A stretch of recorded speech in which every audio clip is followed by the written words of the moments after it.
Welcome to the First Things First podcast. And first things first, we need you to subscribe and leave comments letting us know what you think of the show. We're listening. I'm Nick Wright, joined by two of my favorite people, Jenna Wolfe, Cris Carter. Now, let's get the show started.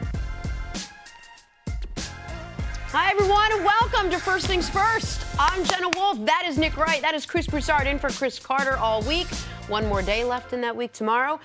Big night of basketball last night. Big night of basketball. Things going on. One personal note for the show, and I know we'll give video evidence of this later, photographic evidence, but congratulations to Cris Carter. Yep. Got married yesterday. You guys can see on Twitter the pictures. We'll do something later in the show, but a huge congratulations on behalf of the show, everyone that works on the show, all of FS1, to Cris Carter, and now I guess it will be Sue Carter, his lovely bride of one day. And we love you both. We miss you guys, and enjoy yourselves. Side note, none of us were invited. Well, but that's okay.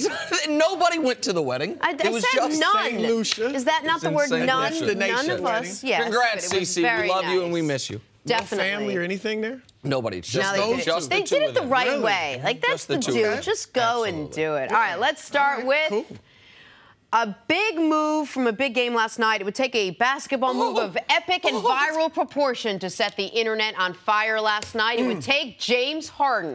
Rockets, Clippers, no love, lost here at all. Let's watch it again. Harden with the crossover, trips up Wesley Johnson. Harden stares at him, then nails the three. Twitter went bananas last night. Check it out if you haven't seen some of the reaction to this. Oh, my goodness. 3 of his 25 on the night. Rockets won it easily. They've won 14 in a row. Best record in the league now.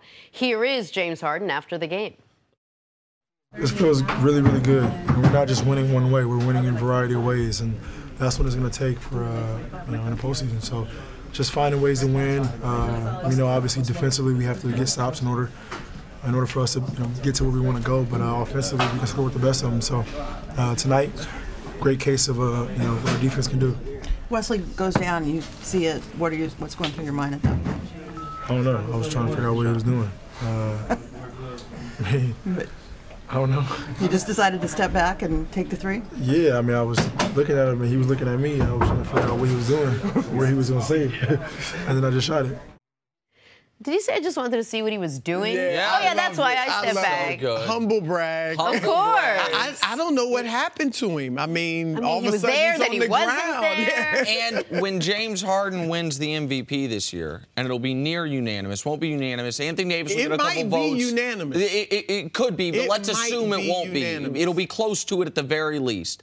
That will be one of the first clips shown. Of course. That play, because Harden doesn't have a bunch of high-flying dunks. Like, that is an all-time highlight for a guy. We mentioned the 4 best shooting guards ever, a guy who's making the case that he could become the 5th best shooting guard ever, James Harden. He could be. I think he could move higher than Dwayne Wade if he can start winning some championships. Sure, but I hijacked you, Jenna. Go ahead. No, that's right. Meanwhile, the team, because of James Harden, his 25 last night, they pick up their 14th win of the season. Second time they've won 14 in a row already this season, which in and of itself is a tremendous feat. Yep. Nick, are the Rockets the best team in the NBA right now? Right now, they absolutely are. Ooh. Right now, the Houston Rockets are the best team in the NBA. Absolutely. Right now, the Houston Rockets have, per Basketball Reference, the best offense in the history of the NBA. Rating. Offensive efficiency. And it is important to note, there is not a recency bias to that stat. The rest of the top 5 is a Celtics team in the 80s, a Lakers team in the 80s, a mid-90s Bulls team, and the Warriors team from last year. So it's not just all last year's Warriors this year. Yeah. It is some of the greatest teams of all time.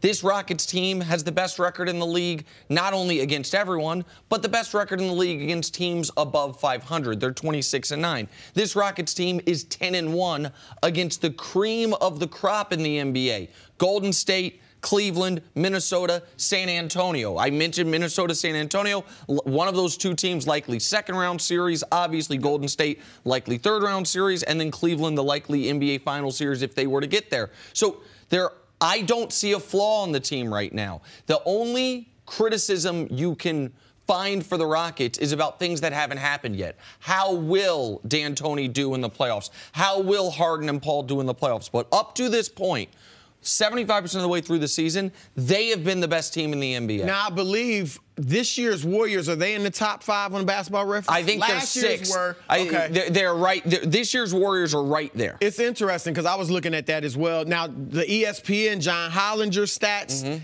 actually has slight difference. Yeah, Golden State as the best team offensively this year in offensive efficiency. They're historic in Basketball both things. It's because of the way you determine pace. Yeah. So there's a slight different methodology. But either way, we could parse it. They're historic. Historically great offense. But no, they're not the best team. First of all, you don't become the best team in the league in February. You know, it's just how it is. Now, if they prove that they're the best by winning the championship, okay. But think about Golden State in 2015. When they won 67 games and were about to start this run, nobody was giving them they're the best team in the league. Having the best record means nothing. In most years, the teams, I don't know if it's most years, but many years, the team with the best record doesn't win the championship. I don't think that Miami Heat team of LeBron and D. Wade ever won more than 57 games. But they were clearly best. His 2 best records, 66 wins, 61 wins in Cleveland, they didn't even get to the finals. Didn't make the finals. So the regular season doesn't matter in terms of has the best record being the best team. You have to prove it in the postseason. Because regular season, here's the thing. You catching some teams on back-to-back nights.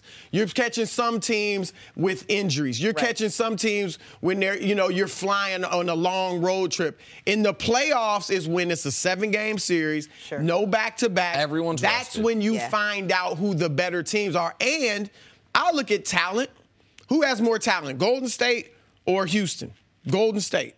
Clearly. I mean, they got 2 of the top 3 players, 4 All-Stars. You know, it's not even close. You look at balance. Now, Houston is a top 10 team defensively and has improved dramatically in that side of the ball, but Golden State is top 5. They're 5th best defense in the league. Right there offensively, depending on whose metric you use. So the one thing Houston has that Golden State doesn't is the best big man of the 2 teams, and that's Clint Capella. He needs to start getting some love. I could see him, if he keeps this up and they go deep in the playoffs, he could be an all-star next year. Well, and that's saying a lot in the West. He might be most probably improved. Too much in he the might West, be most improved player in the league this year. He's in the top 10 in field goal percentage, where he's number 1, block shots, rebounds, and there's one more stat per PER. He's 7th in PER. I mean, the dude is having a tremendous Kevin Durant, season. though, says his job is KD easy, needs to reevaluate. Keep this in mind. When we first opened up this basketball season, there were 2 teams we were looking at that had to deal with chemistry. It was the Thunder with those 3 guys they were going to have to figure out a way to work together, and it was the Rockets. Well, how is Chris Paul and James Harden going to work together? They both want the ball. They both are... The Warriors, we knew, had this team in place basically from last year. Does it mean anything? Does that factor into you at all, that the team has surprised you at least, that they've had to deal with a new sort of... And I'd even add a third team that didn't deal with it well, Cleveland. After trading Kyrie. Yeah, Cleveland struggled for a long time. Oklahoma City struggled early. The Rockets were ready from the beginning. Go ahead. No, I mean, look, they have surprised me because I didn't know that it would work this well with Chris Paul. I actually thought it would be better in the playoffs because Chris brings a mid-range game that they haven't had in the past few years that you're forced more to use in the playoffs than regular season. I thought they'd have their growing pains in the regular season. Obviously, I was wrong, and that has surprised me. But no, I can't say they're the best team in the league right now. I don't care what their record is. I disagree with you on how we looked at the Warriors the first year they won the title. Steph won the MVP. They were the favorites going into the playoffs. I think there were stories about one of the reasons LeBron was so upset his first year in Cleveland before they made the trades was he was watching the Warriors late night and was like, oh, my God. This team came after Golden State won it, though. Because I talked to LeBron right before that finals, and I went right before the 2015 finals. At the finals, I got him alone. I was like, do they remind you of the Spurs team in 2014 that just beat you guys because of the way they moved the ball, shoot the 3? He chuckled. He's like, no. They're not there. He's like, jump shooting teams, and he wasn't alone. Most of the league felt jump shooting teams don't win championships. Fair enough. And maybe some people... Nobody was... And even after they won it... Because of the injuries Cleveland people dealt were with. disrespecting So just one more note on the Rockets, because the big news peg here is a 14-game winning streak. They're second of the season. a little historical context of there's been 5 teams in modern NBA history. I'm going to throw out the 1947 Capitals, who also did it. 5 teams in the last 70 years in this league who have had multiple 14-game winning streaks. Here's what they did in the playoffs. The 71 Bucks did it. That was with prime young Kareem. Yeah. They won the title. The 86 Celtics did it. Some people think that's the best NBA team ever. They won the title. The 2000 Lakers did it. Peak Shaq, coming into his prime Kobe, they won the title. The 97 Jazz, they were tied in Game 6 of the finals and still Steve Kerr hit that jumper. So they came this close to winning the title. And the 07 Suns, coached, by the way, by, was it D'Antoni? No, was D'Antoni still there? D'Antoni, but that was the season. The Suns had Robert Horry, hip check Steve Nash, guys come off the bench. That team could have won the title. If you won the West. If you won the West, you were going to go. That was a huge Cleveland, moment in that when they lose Amari Stoudemire for a game due to the suspension. So the point is, it's happened 5 times in modern NBA history. 3 of the best teams ever, and they won the title. Another team that was tied in Game 6 in the waning moments, and another team that was potentially some suspensions away from winning the title. Now the Rockets have done it. Go ahead. Now the Rockets have done it. That's it? You stopping there? The Rockets right now are the best team in the NBA. Does not mean they will win the title, but right now they're the best team in the NBA. Stars in Boston, just when you thought it was safe to write the Celtics off, because they had lost 9 of 15 before the All-Star break. The Celtics have some of you believing again. Winners of 4 straight since the All-Star break, including a 134-106 blowout of Charlotte last night. Kyrie Irving leading the way, 34 points. Talked about his team bouncing back after the game. I think that for the first few games, we've done a great job of responding, and we just want to keep it up, because the season definitely doesn't end tomorrow. So we have a lot more games to consistently get better, and I'm looking forward to it. So the Celtics have won 4 in a row. The competition hasn't been tremendous of the games they played, but it's still a 4-win streak that they have sort of strung together. Did everyone jump off the Celtics bandwagon too soon, Nick? No. The skepticism about if Boston is a team that, forget making the NBA Finals, if Boston is a team that we think can even make the Eastern Conference Finals, that skepticism is well-founded. And beating the Pistons, Knicks, Grizzlies, and Hornets does not change. I'm sorry, does not change my opinion on this. Okay, just to be totally transparent here, those 4 teams are combined 45 games under 500. It was a great win last night. Kyrie was spectacular throughout the 3 quarters he played. Didn't even have to play in the 4th quarter. But the reason people jumped on the Celtics bandwagon despite losing Gordon Hayward was they had 2 young guys, a rookie and a second-year player, who were playing like stars the first 3 months of the year, in Jason Tatum and Jaylen Brown. Jason Tatum, the first 3 months of the year, was shooting 51% from the field and 47% from 3. In 2018, the last 2 months, 42% from the field, 36% from 3.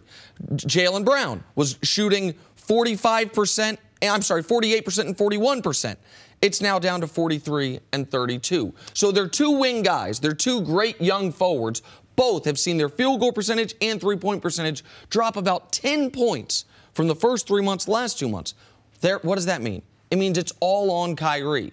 And against the better teams, Kyrie won't be enough, as great as he's been. You mentioned earlier, might be 4th or 5th in the MVP voting. Kyrie's been outstanding, but that's why there's skepticism. The Celtics do not have a good enough offense, in my eyes, to be a serious contender, forget for the championship, just in the East. So no, this 4-game winning streak doesn't change my opinion on that. Yeah, look, anybody that was thinking that they were going to make the Eastern Conference or the finals, the NBA Finals over Cleveland, it was all either you were just flat out wrong, or you thought Cleveland was in worse shape than they were. And they were in bad shape before the trades. But still, LeBron is so much better than everybody else in the Eastern Conference. And now that he has a pretty good supporting cast. To think they won't win the East is ridiculous. I mean, Boston is not that great of a team. They're a good team. They're very well coached. Brad Stevens is excellent.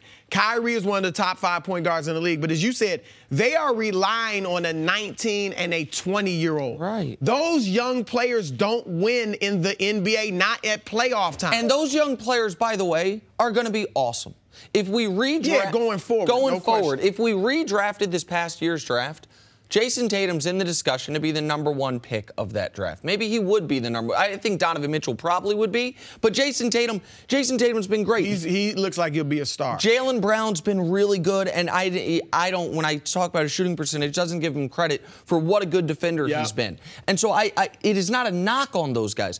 But what's the last time a rookie, speaking of Tatum, made an impact for a good team in the playoffs? The last one that comes to my mind, I'm thinking there's had to be someone since then, but the last one that comes to my mind is Magic Johnson in 1980 when he was the MVP of the finals, but he also was playing with an MVP in Kareem Abdul-Jabbar. And for good teams, like you mentioned, don't rely on rookies in the playoffs. You just can't. And people got very mad at me because I said this year's Celtics team is not much better and might be a slightly lesser version of last year's Celtics team. And the reason I would say that is this. I understand last year's team didn't have Jason Tatum, but they did have Jay Crowder in that spot playing the best basketball of his career. They had Avery Bradley playing the best ball of his career. Al Horford was slightly better last year than he's been this year, or about the same. Oh, but last year's team didn't have Kyrie. No, but they had Kyrie's way better than Isaiah Thomas. But last year's Isaiah Thomas, that one-off season, in that season, was as good as Kyrie's been this year. So, for all those reasons, that's why this team went out and got Gordon Hayward, because they needed to be better than they were last year. So what was that team last year? Yeah, it was the 1 seed. It was also a team that needed 7 games to beat Chicago in the first round. And could have lost if Rondo doesn't get hurt. The feeling you get with this team is after that stretch they put together where the rookies played great, it seemed like they only played great when Kyrie played great. It felt like... Well, they were 22-4 at one point. Yes, but that's when Tatum... You're talking about since then. Since then, it seems like the last couple weeks or so, when he plays great, they play great. And it's different than when a LeBron James plays great. And they can't run their entire... I mean, they can't take it all the way through the postseason with just Kyrie being the main guy. Just look at the roster. I mean, it's a mediocre roster in a bad conference. I mean, the only way they win the East is if Cleveland just falls. Cleveland would lose the East. It wouldn't be Boston winning it. It would be Cleveland, for whatever reason, just totally underperforming. And that's not even to mention Toronto, who is a more balanced team than Boston. Toronto is good offensively and defensively. Boston is good defensively, but not offensively. Right now, in the first round, Boston would either play Philadelphia or Milwaukee. Either one of those teams could beat Boston. Guys, only in sports is there an incentive to be bad. You see, if you're bad in life, conventional thought is you try and get better. If you're bad in sports, conventional thought is to try to be even more bad, also known as tanking, to give yourself a shot to land a great player coming up next year. Well, NBA Commissioner Adam Silver's trying to put an end to tanking, sent a letter last week to all the teams saying if you do it, it'll be met with the swiftest and harshest response possible from the league office. Cris Broussard, I ask you, how big of a problem is tanking in the NBA? I don't know if it's any bigger of a problem now than it's been over the last 5, 6, 7 years, but here's the thing. We know the NBA is about to get involved with gambling. And so now you cannot have any thought, perception, whatever out there that your games are fixed. Not fixed, but that one team's not trying. Right. So you have to eliminate that completely. And look, we all understand what Mark Cuban was saying. Look, we're better off if we lose and get a high draft pick.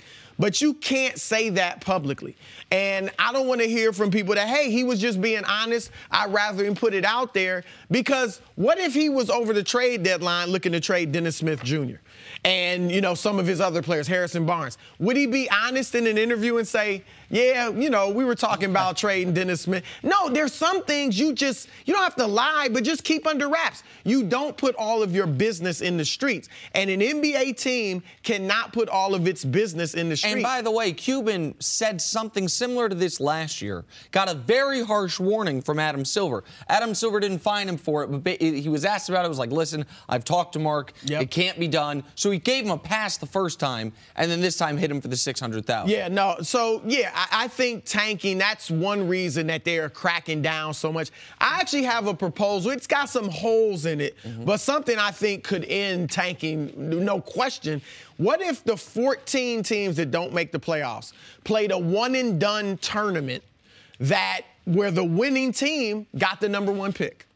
And most people would say, well, the 9th place team in the West, who just barely missed the playoffs, would have a huge advantage over all the other teams, especially the ones who are the worst in the league. However, in a 7-game series, that would be true. But in a one-and-done, anything can happen. Sacramento beat Golden State this year. Brooklyn almost beat Cleveland the other night. One-and-done, everybody would have a shot in that system. And the reason I don't think you could do exactly that is I think you would have a team this year. You might have Miami, Pat Riley, say, listen, guys, we might be better off missing the playoffs to try to win that tournament. But if you did something like that where all the teams who missed the lottery, who missed the playoffs, pardon me, have the same lottery odds, and then the tournament gets you extra ping pong balls. You know what I mean? You could do something like that because then you wouldn't want to miss the playoffs just for additional ping pong balls, but it would give you an incentive. Now, I do want to also let the audience know that thinks tanking is this scourge that's going to affect the league a ton moving forward. This is a very unique season for a number of reasons. First of all, this is the last year before lottery reform goes into place. So in the coming years, having the worst record in the league doesn't come with a 25% chance of getting the #1 pick anymore. Everyone's down to like 14%. The top three worst records will all have 14%. Exactly. So 1, 2, 3, it doesn't matter if you're the worst, second worst, or third worst, and it's down from 25% to 14%. Also, why is this year unique? You have 6 potential studs coming into the league when usually you have 1, maybe 2, at most 3.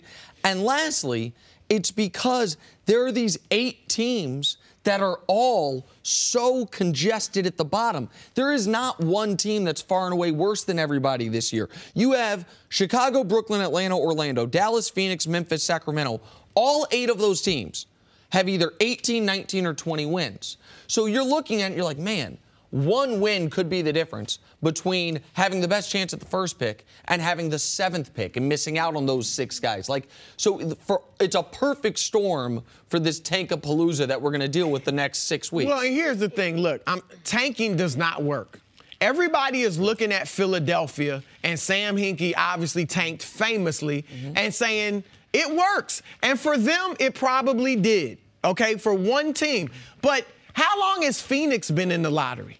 The last 7 years. Hadn't helped them. Sacramento. I mean, Charlotte, Orlando. I can go down the line with teams that have been in the lottery for several years and are still bad. And since this current process has been in place, which has been close to 30 years, this lottery system as it is today, only 6 times has the team with the worst record gotten the #1 pick. Are we making too big of the problem? If you take gambling out of it, is tanking really just sort of a PR problem for Adam Silver? Is it an economic problem, really? The problem becomes if players are not trying to win.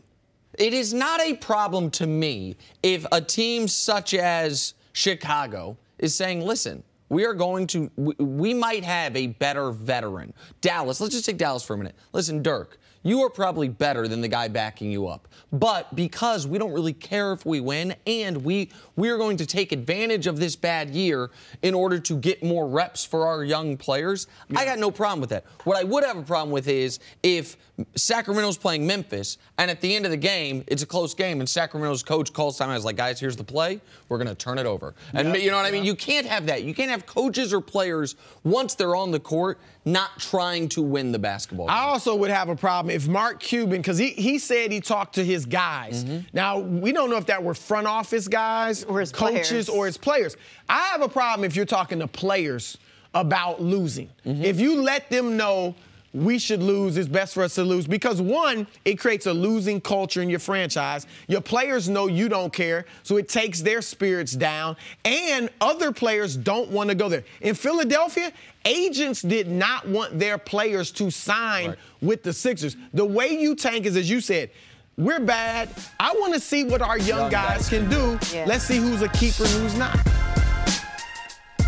New topic. The New York Giants made some news from the NFL Combine yesterday, basically saying they're all in on Eli Manning as their starter next season. Even more surprising, new GM Dave Gettleman said they'd be open to trading that number 2 pick they have. What could this do? Well, it could mean they'd be missing out on a potential franchise quarterback like a Josh Rosen, or perhaps a star running back like a Saquon Barkley. Here's Gettleman explaining his thought process entering the draft. Are we open for business? Whatever. I want to make any decision I make is going to be in the best interest of the New York Football Giants, plain and simple.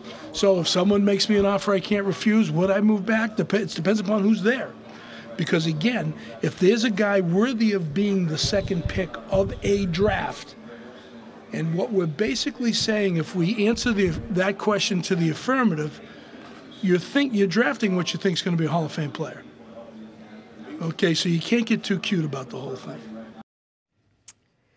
All right, Chris, who knows when the Giants are ever going to have that number 2 pick again? This is an odd year where they're actually very lucky to have their pick of a class which actually has a bunch of quarterbacks, and they have an aging quarterback. So would sticking with Eli instead of drafting a QB be a mistake for this team, do you think? Well, it's interesting. He mentioned Hall of Fame player. He's thinking the last time the Giants had the number 2 pick, Lawrence Taylor. So that's probably where that comes from. I like Eli. I'm not out on Eli being your quarterback for the next year or two, but this is a quarterback-heavy draft. And granted, there are people that don't think Darnold or Rosen or any of these guys is going to be a superstar. There are those that love them. But as far as quarterbacks go coming out of college, isn't this about as certain as you can be on some guys? And like, it's you as never deep know. of a class as Exactly. You can be. So there's multiple, because you know a quarterback's going number 1 to Cleveland. In some classes, you'd be like, man, there's one guy everybody loves. He's not going to be there. The Cam Newton class, for example, once Cam goes, then it's like Blaine Gabbert, and all of a sudden, that's not the case here. The case here is there's multiple guys. So go ahead. Yeah, so this is as good as it's going to get in a draft for quarterbacks. So I definitely have to take Darnold. I'd love Darnold to be there if I'm the Giants. But if he wasn't there, I'd take Rosen. And I think it'd be perfect for a young QB to learn under Eli. Eli's mature. Eli's a good leader. He can handle New York. And he's not one of the – you might have looked at Eli when he was younger and thought he's not going to be able to handle New York because he's a different, just low-key type guy. He's handled it tremendously. He could help whoever that next quarterback is learn how to be a QB in New York. So I would definitely take a quarterback. I know they've got other needs. I know you need some help on the offensive line. You're looking at Saquon Barkley, and I can't hate the thought of looking at him at number 2 because when you look at the 2 running backs who were drafted top 5 recently, Fournette, Ezekiel Elliott, both have been game changers. I think there's Todd a Gurley as revitalization. well. You're right, Todd Gurley. There's a revitalization in my mind of the running back position and how important it is. Barkley's going to be a great player. I'm confident in that. I am more confident in Barkley being a great player. I think he has a lower chance to be a bust than any of the quarterbacks. Like any of the quarterbacks could be a bust. But the value of the quarterback versus the running back is so disproportionate. And the Giants have to have a tough conversation with themselves right now. The first thing you have to do in the NFL, as long as the playoff format is the way it is win your division. If you don't win your division, you cannot have a home playoff game, right? Like, so you start out on the road, you can't get a bye. The path to the Super Bowl is so much harder. So look at your division. Do you have the oldest quarterback in the division? You do. Do you have the worst quarterback in the division? You do. If you have the oldest quarterback and he's the worst quarterback and you're drafting number 2 in a quarterback-heavy draft, you will long-term regret this decision if you don't take a quarterback. Like, in the short term, I get it. Everyone knows how high I am on Odell. I think the defense can have a bounce-back year. I get the allure of, man, why don't we take Barkley or the best left tackle in the draft, but let's call it Saquon Barkley. Give Eli a great running back, have Odell come back full strength, Eli in the final year that we can really push with him and go try to win a championship. I get it. But then in 2019, you're screwed. Yeah. In 2020, you're screwed because you have too much talent on defense, too much talent with Odell to be drafting in the top 5 again. Last year was a perfect storm with Odell's injury and the defense falling apart and a bad head coach. How much of this is because of trying to clean up the mistake they made last year? They were all in on Eli, then they played poorly, then they were all out on Eli, then they saw the way the league, fans, everyone reacted, then they were back all in trying to put a Band-Aid on. Now all of a sudden they're like, no, forget what we said last year, even though we were in the exact same position. We like Eli. Eli's our guy now. I feel like with new management, they're past that. You know, I mean, they obviously were trying to clean it up at the end of last season, but now there are no feelings involved. If they didn't want him, you got rid of those guys. Yeah, you know, I mean, it's a whole new regime that can come in and say we love Eli. But you're right. Look, I think they're being fooled by a few things. Eli's 37, as you said, oldest in the division. And they may be looking at, well, Drew Brees is 39. Well, Tom Brady's 40. There's a difference. Those guys are not declining yet. You know, they're still putting up big-time numbers. And they're better than Eli. He's not in their class. Not even close. Yeah, he's not in their class. Ben Roethlisberger, all the guys that are roughly his age, Phillip Rivers, they're just better, and their numbers aren't declining. Eli has been on the decline for the last 3 years. And as you said, he wasn't a super-duper star even before that. Listen, Eli's last 2 years, he has an 83.3 quarterback rating. Eli, for his career, has an 83.5 quarterback rating. What does that mean? He's always been mediocre. I know I would give him more than mediocre. He's been you don't think he's been more than mediocre? He's going to probably be a Hall of Famer. It'll be because of the Super Bowls. He had these 2 great playoff runs, and in one of those playoff runs, he played really well. That's part of your legacy. But your legacy has nothing to do with who you are as a player right now. Eli's quarterback rating last year, behind Blake Bortles, Andy Dalton, Tyrod Taylor, Dak Prescott, who we killed all year long. His quarterback rating for his career, behind Jay Cutler, Joe Flacco. So tell me why they're sticking with him. He's won 2 Super Bowls. He's won 2 Super Bowls. Honestly. He's never hurt. I think he's better than I think you're giving him credit for. Last year he was never hurt, and he had come off winning 2 Super Bowls in years past. And in New York, but the guy that owns the team is still there. Here's the thing to remember, too. In New York, everything is magnified. So if you do poorly in New York, it's worse than anywhere else. If you do well in New York magnifies it as the media capital of the country. They'll regret it. And people think they need to draft. They better draft. If they don't draft a quarterback, they will regret it. Welcome back to First Things First. Former NFL head coach Eric Mangini is with us. Good to see you, brother. For the break, I had asked Cris here where he was in 1998 and realized after speaking to you actually had the most interesting job back in 1998. Yeah, I was with the Jets with Bill Parcells and got to experience, working with him, and we had a pretty good defensive staff back then. Yeah, it was a good year. Did you have like an iPhone or any kind of technology back then? They didn't even just give it a break. Cell phones we were introducing computers then. That's not what this was. It was called a transition, but it was an epic fail is what it was. Thanks, Nick. Let's turn back the clock to 1998. Michael Jordan won his 6th title. Saving Private Ryan was dominating in the theaters, and John Gruden was making his debut as the head coach of the Raiders. Why am I talking about it? Because now, 20 years later, he wants to bring things back to a simpler time. Take a listen. Man, I'm trying to throw the game back to 1998. So I'm not going to rely on GPSs and all the modern technology. I will certainly have some people that are professional that can help me from that regard, but I still think doing things the old-fashioned way is a good way. Okay, so my issue, Coach, with this is that when he talks about technology, like what technology really is just more information. The metrics, the advanced data, all that is just a better way to be able to scout and to game plan and to do all of it. So will John Gruden's old school mentality work with the way everything and everyone has moved in the NFL now? Yeah, it'll work. And look, John Gruden's not Forrest Gump. He didn't get to where he is by accident. The success he had winning a Super Bowl, and then the success he had as an announcer, turning into a $100 million deal in Oakland. He may be saying that, but he's going to look at all the different things that are available to him, and he'll incorporate it. There will be people in the building that will show him the possibilities, and then he'll either adapt it or not. The problem with technology, and I was really aggressive with technology, and a lot of teams are, is trying to figure out how it fits. And how does technology make your life easier? How does technology make the player's time more efficient? And in the early stages of technology, it doesn't. And it's a time sponge. It's a resource sponge. There's so much that has to go into it. When you talk about, when you say technology, can you be a little either more specific or give examples? Okay. So for example, the GPS. We when I was at the Jets, we brought over some a sports scientist from the Australian Institute of Sports who introduced it to us.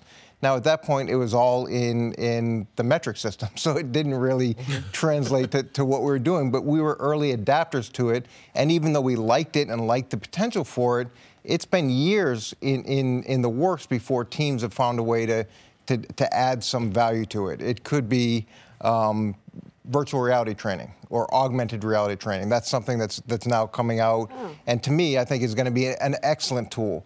But it's getting it to the point where it's an efficient use of the player's time. You only have so much time during the course of the week as designated by the CBA. Look, I have questions about Gruden. I think he's being overestimated as how great he was. I mean, he hasn't won a playoff game since 2002. We know he had trouble in Tampa Bay at times when he was there. But I agree with what he's saying and what you were saying about the analytics and all that. In all the leagues, the major three leagues, you have the guys that are overly reliant on the analytics and in some cases may not know how to just watch the game and what's going on. And then you have the guys that are kind of the old school football or basketball guys who you don't want to deal with. I think the best is when you mix it. And I think that's what Gruden was saying. He said, look, it's a part of the process. We'll have guys in the building who bring us the analytics, and we'll use it when it's applicable. But to sit here and just rely on it, I think that doesn't work in any of the sports. And now your guy, Daryl Morey, I'm going to use basketball, in Houston. He is maybe the poster child for analytics. And obviously, he's a very successful GM. But if you look at a lot of the moves that have made the Rockets great, when they went to the Western Conference Finals with Dwight Howard, that wasn't an analytical move. Everybody would have taken Dwight Howard as a free agent. Getting Chris Paul, that didn't really match up with the analytics because D'Antoni doesn't like the mid-range shot. Chris Paul has specialized in the mid-range shot. That was just go get a great player that everybody knows is a great player. So I do think I like what Gruden's saying about I'll use it, but I won't be overly reliant on the analytics. And there's a space in analytics, and obviously it's helped a lot of sports. But in football, trying to find what that space is right now, nobody's cornered that market. And you're dealing with 11 players that are dependent on each other.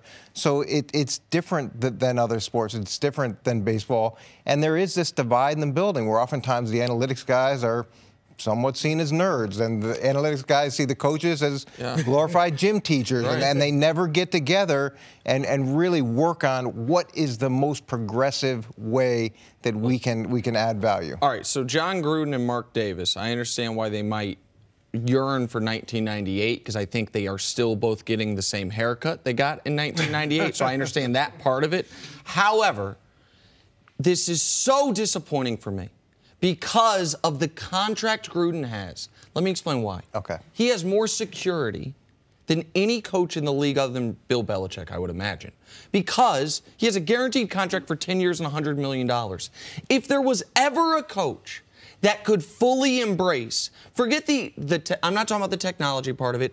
I'm not even talking about the analytical approach to what players we pick, because there is an eye test. But the analytical approach to where the NFL is decades behind where it should be. What is the proper decision on fourth downs? What is the proper decision on aggressiveness? Where every team in the league gives up expected points every game by being too conservative. According to the math, the most aggressive team in the league is still a couple standard deviations more conservative than they should be. And one of the reasons, and you and I have talked about this on and off the air, that coaches can't be uber conservative, that coaches can't go with the numbers in a matchup and say, you know what, given our offense and their defense, this is a 2-point conversion game. Every single time we're going for 2. Given our offense and their defense, this is a 4th and 3 game. Even if we're on our own 30, the numbers say we should go for it if we're inside 4th and 3. The numbers, the reason coaches can't do that is if you go outside the norm, you're going to be questioned. The media is going to want to kill you. Your owner's going to say, what the hell was that about? This isn't how it's done. And you have to weigh that. Gruden doesn't. Gruden has more security than any coach in the league. He could be the trendsetter to show you, guys, we're all doing this wrong. We're all leaving What if he points on the doesn't board. believe in that? I mean, should he just do it to experiment? I mean, to conversely, he has the security to say, I'm going to do it the old school way. And if it doesn't work, he can switch if he wants, but he has the security to coach that way as well. And he also has high expectations. He's expected to produce results very quickly, and the best way that he can do that is by doing things the way that he knows how to do them the most effectively. And in addition to that, I don't think that he has spent a lot of time studying new trends. He has spent a lot of time meeting with, whether it's college coaches or professional coaches or different areas to see what the trends are in the NFL. So maybe he's not on the forefront of analytics, but he has been pretty aggressive in studying what's being done on the field. Look, he doesn't have a great roster next year. It's not like he has the luxury to be able to play around with a couple different options however he wants to go. They also knew exactly who they were getting in John Gruden. John Gruden, I mean, he's been out there. We've talked to him. It's not like he disappeared for a couple years. So Oakland has to know who they were getting. I know that they know who they were getting. But wait, doesn't your approach also just, it seems to me like if somebody was explaining gambling to me, well, I don't want to put, I don't want to hit here, but the numbers say you do because every time you get this, you do. Right, you have to. But doesn't it take some of the, real feel in the moment, game time being what a coach is out of it? And then can't you just get, a computer to coach the game? And when you make decisions that, based off analytics, are the right decision and they don't work, it's not like people sit back and go, oh, that was a great decision based off the analytics. Here's the thing. I get why most coaches would care about that, because they can get fired. Yeah, exactly. John Gruden can't. He can't be fired this year. He can't be fired next year. The Raiders are, from an ownership standpoint, we're talking about NFL owners, one of the poorest teams in the league. They cannot write him a $70 million check to not coach them. He has the security. He could be the guy. But you're asking him to kind of do something, to experiment with something. That's not him. I understand if you had a guy that leaned that way, he could experiment because of the security. But Gruden, that's not who he is. And he hasn't said that he won't have it in the building. Mm-hmm. He just said it's not going to be the forefront of his plan. And again, I just want to make this clear for the audience. I do think there is an enormous value to the guys that played and coached in evaluating how good of a player is, evaluating what player we should take in the draft, who should get more playing time. I don't think there is a secret analytical sauce to that. But some of the game time decisions are math. It is as simple as the dealer showing a 10, I have a 16, I might not like it, but I have to hit. And those are decisions coaches across 32 teams get wrong every weekend. I hope we at some point have a coach that starts to get those right.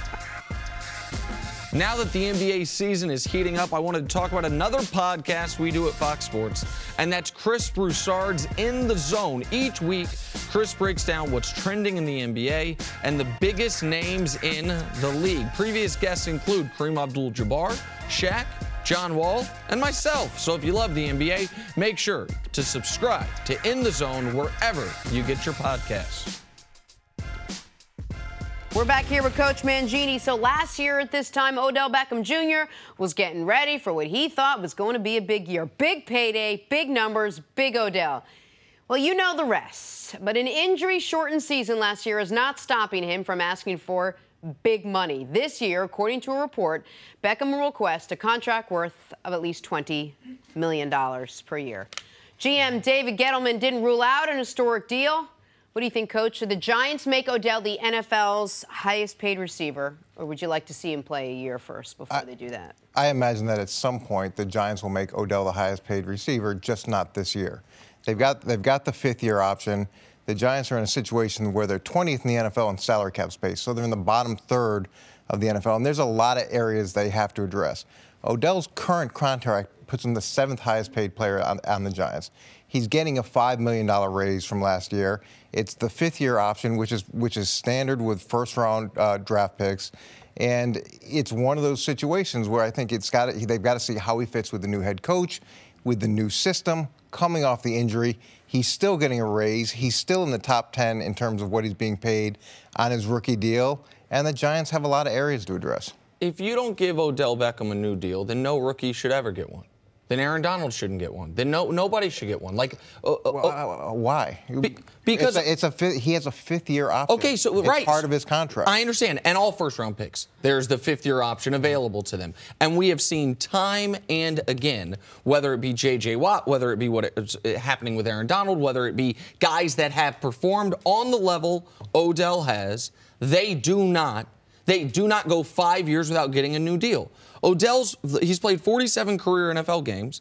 It's the greatest first 47 games statistically we've seen from any receiver ever. It's the most receptions. It's the second most yards. It's the fourth most touchdowns. Eli, the year before they got Odell, led the league in interceptions, had a quarterback rating, forget sub 80, sub 70, and Odell rejuvenated his career when it looked like Eli was playing himself out of the league.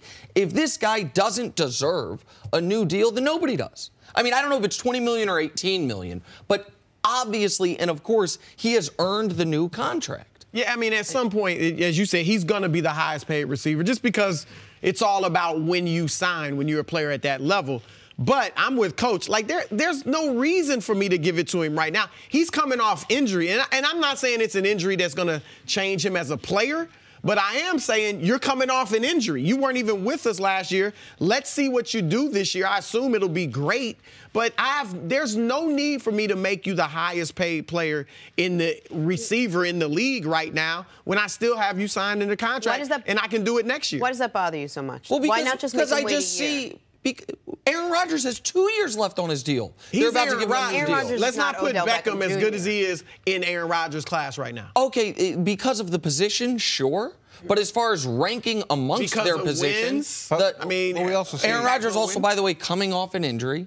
Aaron Rodgers, by the way, who signed a huge deal, has 2 years left on it. They're going to give him a new one. We see this. He's Aaron Rodgers. It's a total difference. And it could be Aaron Rodgers' deal at this point could be a really high number. They may be redoing the deal for it's not for a lot it's of different $18 million reasons. bucks. It's $18 million this year and $20 million next year. I would just caution you that when you're dealing with players who are further down the line and have those existing salary cap numbers, sometimes a new deal is not just in the best interest of the player, it's in the best interest of the club, too. It could lower the $18 million this year, sure. I get that.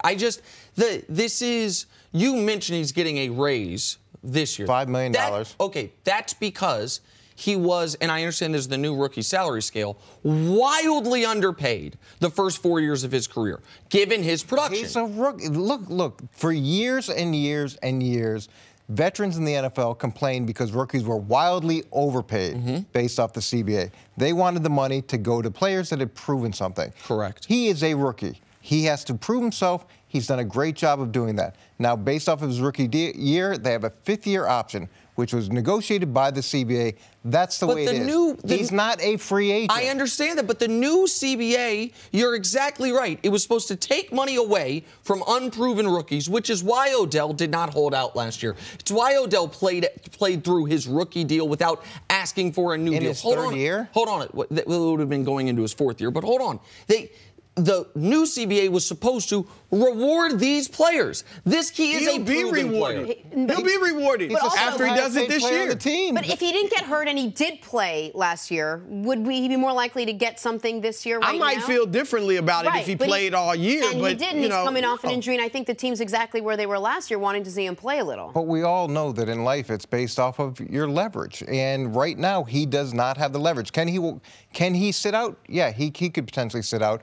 But the way that fifth-year option is set up, if you're 1 through 10, you get the transition tag number. If you're past that, it's an average of number 3 through number 25. It's still a very good number for a rookie deal. It may not be what he wants, but he's not a free agent. Okay, well then I just want to make this clear. If Odell Beckham Jr. has not earned a new deal after 4 years with the Giants, then no rookie can. Then it's not possible. But we see guys get it all the time. The top performers as first-round picks almost never play out their fifth-year option. They almost always, at this point in their career, get a new deal. Now, sometimes it's just tacked on to the back end of the fifth-year option, but it's not like Odell's asking for something unprecedented. We all agree that we see these contracts all the time for the top performers from respective draft classes. Do you see top performers get franchise tagged?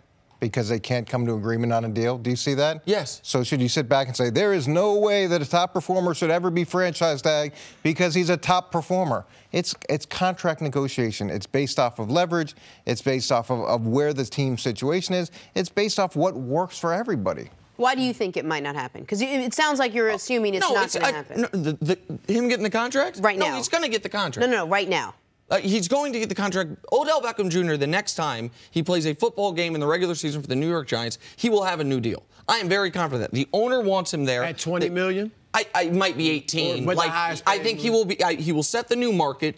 And unlike the quarterbacks setting the new market, who aren't the best quarterbacks in the league, Jimmy Garoppolo soon will be Kirk Cousins.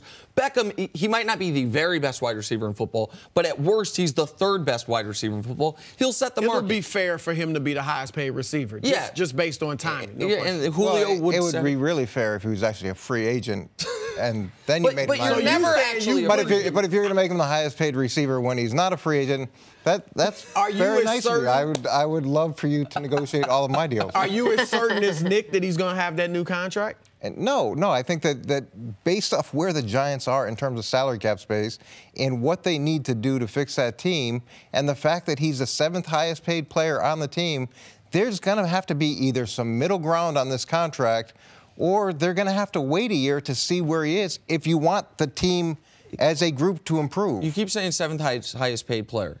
He's the 7th highest paid while being the best player on the team. There is that. Like, 7th highest paid feels great if you're the 12th best player. It feels awful if you're the best player. And he's also on a rookie deal. Yeah, I know. Which is right. The way life works. Coach, thank you so much for being with us. I'm Jenna Wolfe, and thank you for listening to the First Things First podcast. Make sure to subscribe and tell your friends, family, and coworkers about the podcast, which, by the way, is available on iTunes and all your favorite podcast apps. You can catch a fresh new episode every Monday through Friday on FS1, starting at 6:30 a.m. Eastern, 3:30 a.m. Pacific. So long, everyone.